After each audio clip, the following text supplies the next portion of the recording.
Welcome back to राजधानी medical classes.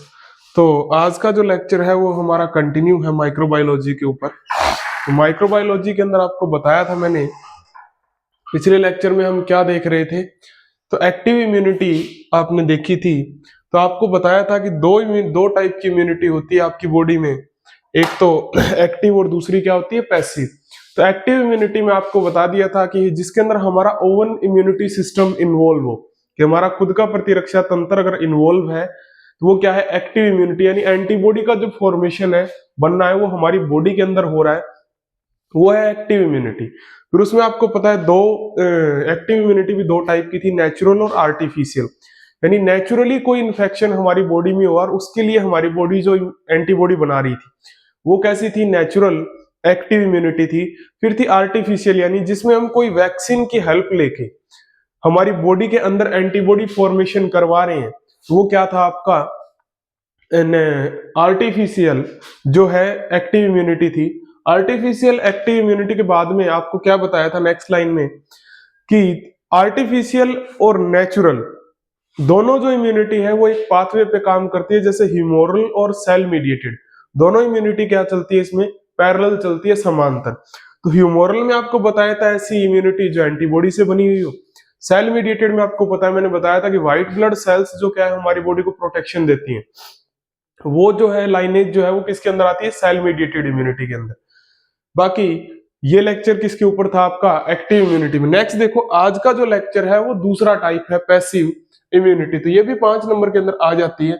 अब देखो एक्टिव का मतलब था हमारा इम्यूनिटी सिस्टम इन्वॉल्व है, तो पहला डिफरेंस तो यही आ गया। पैसिव मीन्स होता है बाहरी, यानी हमारा इम्यूनिटी सिस्टम, हमारी बॉडी जो है वो इस सिस्टम में इन्वॉल्व नहीं है, यानी कि हम बाहर से रेडीमेड एंटीबॉडी क्या है लेंगे। तो देखो the short term immunity, short means छोटे समय के लिए, which result from the introduction of antibodies from another person और एनिमल।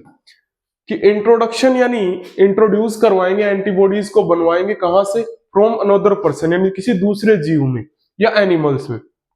कि पैसिव इम्यूनिटी में जो एंटीबॉडीज काम में आती हैं वो किसी एनिमल के अंदर बनाई गई हैं या किसी दूसरे पर्सन में बनाई गई, यानी हमारा इम्यूनिटी सिस्टम इन्वॉल्व नहीं है।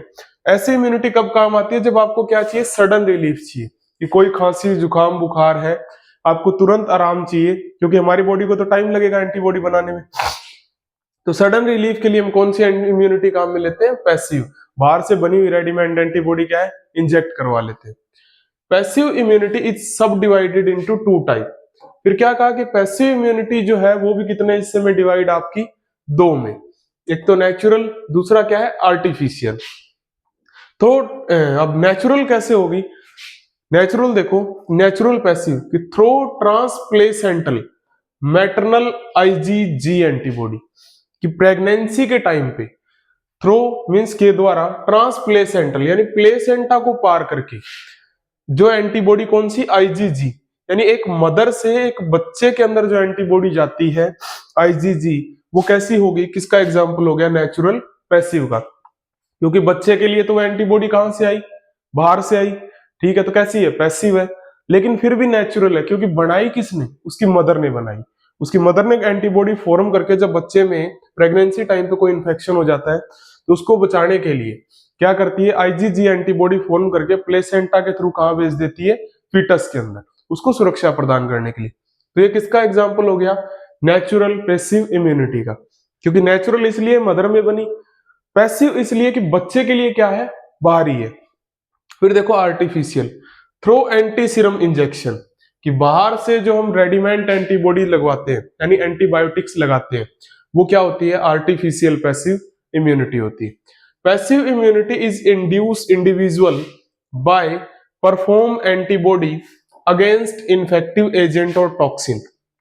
कि पैसिव इम्यूनिटी जो है वो इंड्यूस कैसे की जाती है, by perform antibody against infective agent और टॉक्सिन, कि कोई भी एंटीबॉडी जिस टॉक्सिन से, जिस बैक्टीरिया वायरस से हमें रिलीफ चाहिए, उसके खिलाफ जो एंटीबॉडी है वो हम डायरेक्टली हमारी बॉडी में क्या करवा लेते हैं, इंजेक्ट करवा लेते हैं किसी भी डॉक्टर से या किसी भी फार्मासिस्ट से या नर्सिंग स्टाफ से, और हमें क्या मिल जाता है, सडन रिलीफ मिल जाता है। यानी बाहर से बनी हुई जो एंटीबॉडी हम ले रहे हैं वो क्या होती है, पैसिव इम्यूनिटी, यानी आर्टिफिशियल पैसिव इम्यूनिटी। फिर देखो the immune system are not active role in passive immunity. ये सबसे मेन लाइन है कि इम्यून सिस्टम का कोई भी रोल नहीं होता किसके अंदर, पैसिव इम्यूनिटी में, क्योंकि एंटीबॉडी कहां से आई है, बाहर से आई। फिर देखो यूजेज ऑफ पैसिव इम्यूनाइजेशन, तो to provide immediate short term protection in a non immune host faced with threat of a serious infection, कि इमीडिएट रिलीफ लेने के लिए, जल्दी से आराम लेने के लिए हम कौन सी इम्यूनिटी काम में लेते हैं, passive immunization. To protection non immune host, यानी कुछ पर्सन ऐसे होते हैं जिनका इम्यूनिटी सिस्टम डैमेज हो जाता है, उन पर्सन के अंदर भी हम कौन सी एंटीबॉडी काम में लेते हैं, passive immunization. Faced with threat a serious infection, या किसी पर्सन में सीरियस इन्फेक्शन चल रहा है, कोई क्रोनिक डिजीज चल रही है, तो उसको बचाने के लिए भी हम कौन सी इम्यूनिटी काम में लेते हैं, passive immunity. For suppression of active immunity विच में बी इंजीरियस, यानी कि कुछ क्या है सप्रेशन, एक एग्जांपल बताया उसने RH इम्यूनोग्लोबुलिन। तो एरिथ्रोब्लास्टोसिस फिटेलिस के अंदर भी क्या होता है कि जब RH नेगेटिव मदर हो और प्रेगनेंसी के टाइम पे बच्चा कैसा हो, RH पॉजिटिव, तो बच्चे का कुछ ब्लड किसमें जाता है, मदर में, मदर में एंटीबॉडी बनने की संभावना होती है। तो हम क्या करते हैं कि RH एंटीबॉडी मदर में पहले से इंट्रोड्यूस करवा देते हैं। तो जो सेल किसमें गई है, बच्चे की मदर में, वो सेल्स क्या हो जाएंगी, RBC क्या हो जाएंगी, लाइज हो जाएंगी। तो मदर के अंदर खुद के अंदर क्या नहीं बनेगी, RH एंटीबॉडी नहीं बनेगी, सेकंड प्रेगनेंसी क्या रहेगी, सेफ रहेगी। उसमें भी क्या है, पैसिव इम्यूनिटी को हम काम में ले सकते हैं। यानी एक एग्जांपल है किसका, एरिथ्रोब्लास्टोसिस फिटेलिस का। नेक्स्ट देखो डिफरेंस, तो ये सबसे मेन क्वेश्चन है, 5 नंबर का क्वेश्चन है, का बहुत बार आया हुआ है कि difference between active and passive immunity system, ये अंतर क्या है।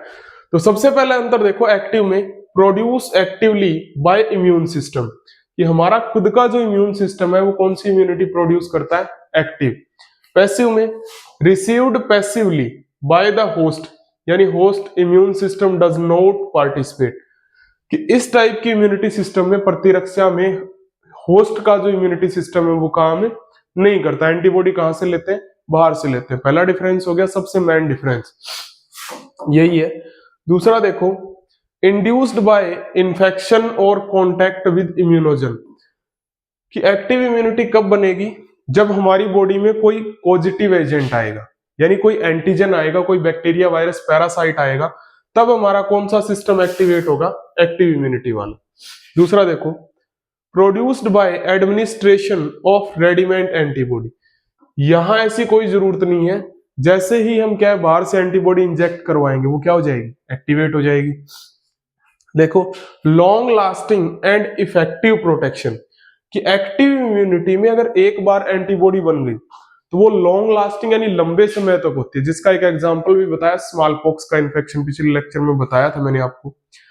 देखो, short live and less effective, कि थोड़े ही समय के लिए काम करती है, कम इफेक्टिव होती है।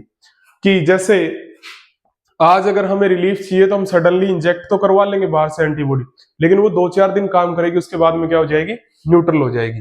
जबकि एक्टिव इम्यूनिटी में हमारी बॉडी ने जो इम्यूनिटी बनाई वो क्या होती है, लॉन्ग लास्टिंग होती है। Immunity is effective only after a long period, क्या कह रहा है कि एंटीजन के आने के बाद कुछ टाइम बाद, यानी थोड़ा सा टाइम लेती है वो, 2 दिन 4 दिन एंटीबॉडी बनाने का, उसके बाद में इफेक्टिव होगी। अब ये क्या कह रहा है, इम्यूनिटी इज इफेक्टिव इमीडिएटली, कि जैसे ही हम क्या है वैक्सीन लगवाएंगे, इंजेक्शन लगवाएंगे, तो एंटीबॉडी का प्रोटेक्शन जो है वो क्या हो जाएगा, शुरू हो जाएगा। इम्यूनोलॉजिकल मेमोरी प्रेजेंट, यानी वापिस से अगर कोई भी बैक्टीरिया, वायरस, पैरासाइट अगर आया हमारी बॉडी में और एक्टिव इम्यूनिटी ने एंटीबॉडी बना दी, तो वो मेमोरी प्रेजेंट रहेगी, दोबारा उस टाइप का इंफेक्शन नहीं होगा। आते ही एंटीबॉडी क्या कर देगी, उसको न्यूट्रलाइज कर देगी। नॉन इम्यूनोलॉजिकल मेमोरी प्रेजेंट, कि कोई भी मेमोरी नहीं होती, अगर आज रिलीफ चाहिए तो आज वैक्सीन लगवाओ, 2-4 दिन बाद वो एंटीबॉडी क्या हो जाएगी, लाइज हो जाएगी। तो ये है एक्टिव और पैसिव में डिफरेंस, जो 5 नंबर में आता है। तो एक्टिव में तो आपको पता है हमारा इम्यूनिटी सिस्टम इन्वॉल्व होता है, और पैसिव में नहीं होता, यानी बाहर से रेडीमेड एंटीबॉडीज हम क्या है लेते हैं। ये क्या है, इमीडिएट इफेक्टिव होती है, ये क्या होती है, थोड़ी सी लेट इफेक्टिव होती है। लेकिन एक्टिव में इम्यूनोलॉजिकल मेमोरी प्रेजेंट होती है कि दोबारा उस टाइप का इन्फेक्शन नहीं होता, लेकिन पैसिव में इम्यूनोलॉजिकल मेमोरी प्रेजेंट नहीं होती। नेक्स्ट देखो कुछ इम्यूनिटी के क्वेश्चन है। कंबाइंड इम्यूनाइजेशन कि combination of active and passive immunization is employ simultaneously का मतलब होता है साथ साथ, which is known as combined immunization. कि कोई भी होस्ट अगर है जिसके अंदर क्या है कि दोनों टाइप की इम्यूनिटी हम काम में ले रहे हैं, कि एक्टिव इम्यूनिटी और पैसिव, कि हमारा इम्यूनिटी सिस्टम भी साथ दे रहा है, एंटीबॉडी बना रहा है, और बाहर से भी हम एंटीबॉडीज ले रहे हैं, इस टाइप की इम्यूनिटी जिस पर्सन के अंदर होती है वो कौन सी होती है? कंबाइंड इम्यूनिटी होती है, यानी कंबाइंड इम्यूनाइजेशन होता है। फिर देखो लोकल इम्यूनिटी, तो नेचुरल इन्फेक्शन और live viral vaccine administrated orally or intranasally provide local immunity at the site of entry such as gut mucosa and nasal mucosa। क्या कह रहा है कि एक साइट को प्रॉपर जगह से, यानी कोई वायरल इन्फेक्शन है या लाइव वैक्सीन इंट्रोड्यूस करवा के किसी भी साइट को, वैक्सीन चाहे ओरली इंट्रोड्यूस करवाओ चाहे इंट्रानेजली यानी नाक के द्वारा इंट्रोड्यूस करवाओ, एक कम्युनिटी को एक लोकल इम्यूनिटी प्रोवाइड करवाना क्या कहलाता है? Local immunity. A special class of immunoglobulin IgG play an important role in local immunity। यानी किसी भी ऑर्गन को प्रॉपरली प्रोटेक्शन देने में, स्पेसिफिकली किसी ऑर्गन को, तो IgG जो एंटीबॉडी है वो क्या होती है? स्पेसिफिक होती है, यानी लोकल इम्यूनिटी में सबसे ज्यादा रोल प्ले करती है। नेक्स्ट देखो हर्ड इम्यूनिटी, तो it refers to overall resistance to a community. यानी कोई भी कस्बा जो है, कोई कम्युनिटी है, जैसे 50-60 घर है एक कॉलोनी में, वहां पे कोई इन्फेक्शन होने की संभावना है, तो उस पूरी कम्युनिटी को इम्यूनाइजेशन करना, उसको प्रोटेक्शन देना क्या कहलाता है? हर्ड इम्यूनिटी कहलाता है। When herd immunity is low, chance of epidemic increase, कि अगर उस पूरी कम्युनिटी की अगर इम्यूनिटी लो हुई तो एपिडेमिक्स मींस आपदा आने के क्या है? पूरे क्या है? चांसेस हैं। जैसे इसका बेस्ट एग्जांपल अभी आपको पता है, कोविड का इन्फेक्शन हुआ था, लॉकडाउन भी लगा था, तो पूरे इंडिया को यानी पूरे कंट्री को ही क्या करना पड़ा? इम्यूनाइजेशन करना पड़ा एंटीबॉडीज फॉर्मेशन के लिए। वो क्या थी? एक हर्ड इम्यूनिटी तो थी, इस सबको क्या दिया? प्रोटेक्शन दिया। On introduction of suitable pathogen, कि अगर कोई सुटेबल पैथोजन आ जाता है, यानी अच्छा कोई वायरस या कोई बैक्टीरिया आ जाता है जो इन्फेक्शन कोज करने वाला हो, कैपेबल हो, तो उस टाइम पे अगर इम्यूनिटी लो हुई पूरी कम्युनिटी की, तो एपिडेमिक्स आने के क्या है? पूरे चांसेस हैं। तो पूरी कम्युनिटी को एक साथ क्या करना? इम्यूनाइजेशन करना, रेजिस्टेंस प्रोड्यूस करना, उसमें एंटीबॉडीज बनाना, क्या कहलाता है?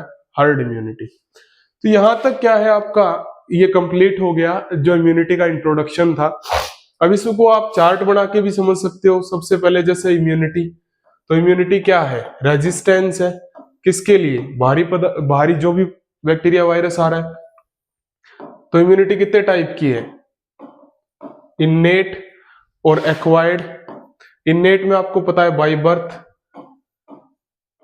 तो इसके एग्जाम्पल भी आप लिख सकते हो यहाँ पे, कि जैसे स्किन हो गया, ठीक है, आपको पता है बता रखा है, स्किन हो गया, जैसे स्टमक के अंदर गैस्ट्रोइंटेस्टाइनल ट्रैक्ट में सलाइवा हो गया, ठीक है, HCl हो गया। तो सारे एग्जांपल आप क्या है? इन्नेट इम्यूनिटी के यहाँ पे लिख सकते हो। एक्वायर्ड इम्यूनिटी दो टाइप की होती है, तो अभी बताई थी, आपको पता है, एक्टिव और पैसिव। तो एक्टिव का मतलब इम्यून सिस्टम इन्वॉल्व और passive immune system not involve. Active भी दो टाइप की है। तो इस तरीके से आप क्या है, एक चार्ट बना के एक ही पेज में क्या है, इम्यूनिटी का इंट्रोडक्शन समझ सकते हो। Thanks to all.